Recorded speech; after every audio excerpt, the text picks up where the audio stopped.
A sense of calm has finally returned to the streets of Kathmandu this Sunday, after days of deadly protests that not only toppled Nepal's government, but also saw the historic appointment of its very first female prime minister.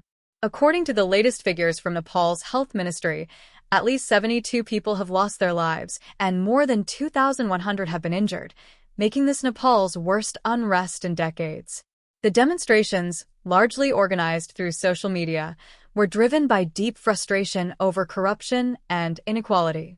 Protesters stormed parliament, while luxury hotels and the homes of political leaders became major targets.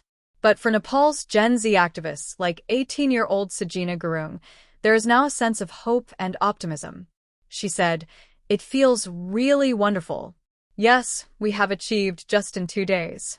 This revolution will, I guess, be named in history. And it was really a good thing that we did." When asked what she wants for the future, Sajina shared her dream. "Going forward, I want my Nepal, my country, to be corruption-less. We didn't have opportunities. We suffered from a lack of opportunities. That must change." This Gen Z-led movement had been quietly gaining traction in Nepal over recent months. It was fueled by viral posts exposing so-called Nepo babies, the privileged children of Nepalese politicians flaunting luxury vacations and designer lifestyles. But it was the government's decision to ban social media that spectacularly backfired. The move triggered an unprecedented wave of anger among the youth. Take 19-year-old Pradeep Mangal, who explained how activists quickly turned to VPNs, virtual private networks, to bypass the ban and keep their fight alive.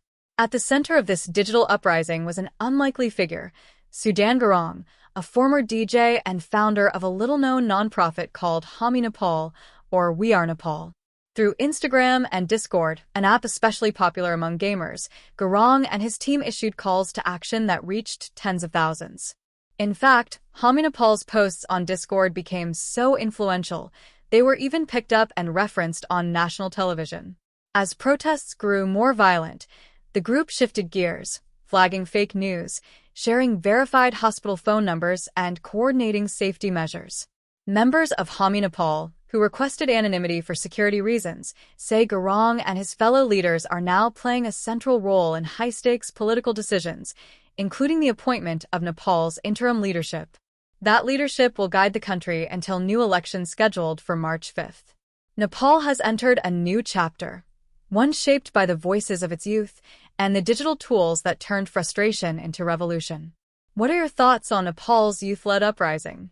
Do you believe this marks the beginning of lasting change? Share your views in the comments below. And if you found this update insightful, don't forget to like, share, and subscribe.